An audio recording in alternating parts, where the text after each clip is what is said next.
So my name's James Harrison, and I'm an associate professor at Warwick University, and I'm also co-director of the Centre for Human Rights in Practice at Warwick.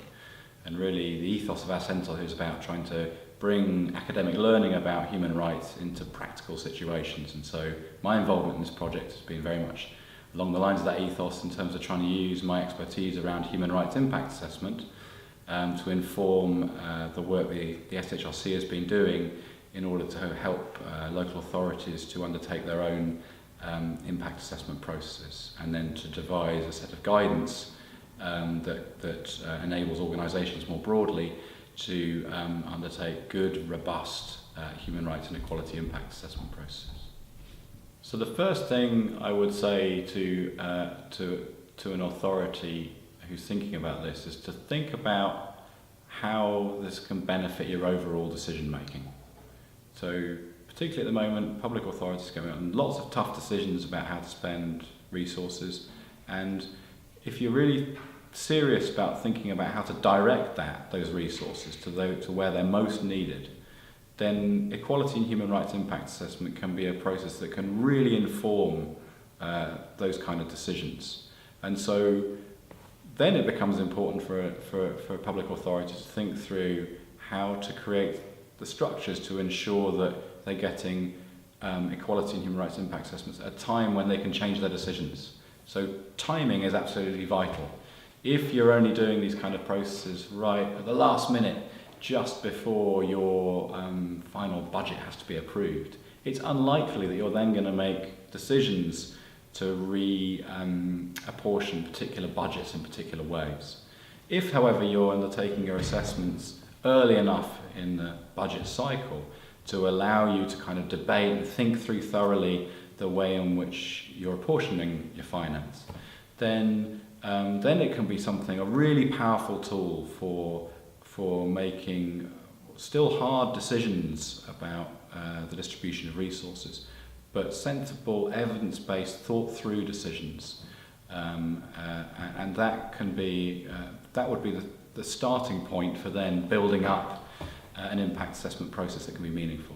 So if you're a public authority who's thinking about undertaking equality and human rights impact assessment processes, there's sort of two aspects of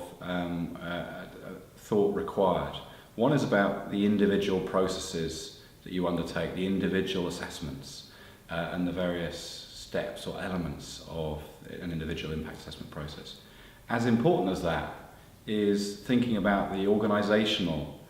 issues that are necessary in order to put in place the kind of, I suppose, organisational ethos in which equality and human rights impact assessments are going to be meaningful and are going to be an important part of broader decision-making processes within the organisation.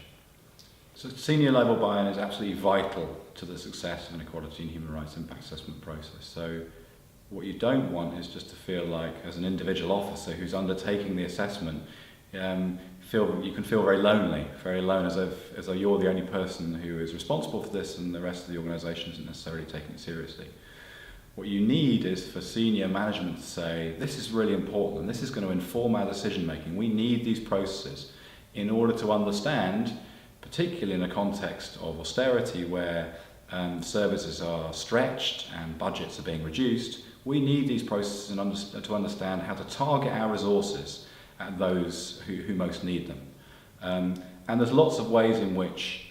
senior management can help and support staff undertaking assessments to make sure that happens.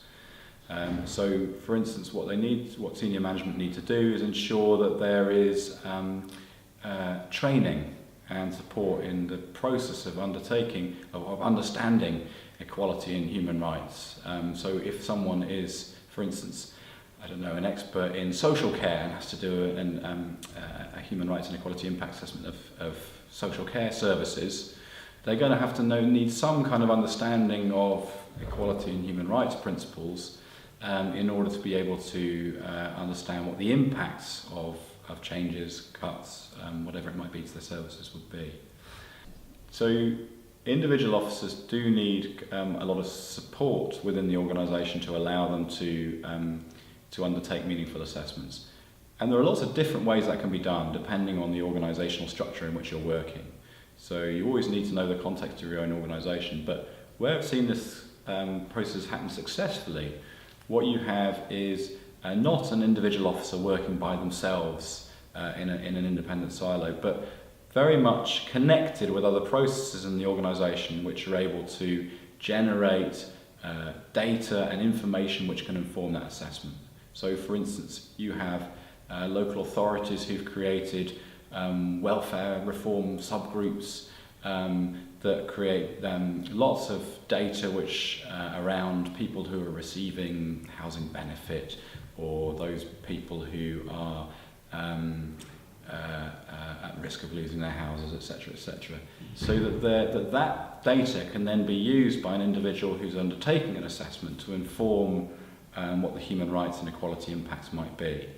And in order to allow equality and human rights impact assessment to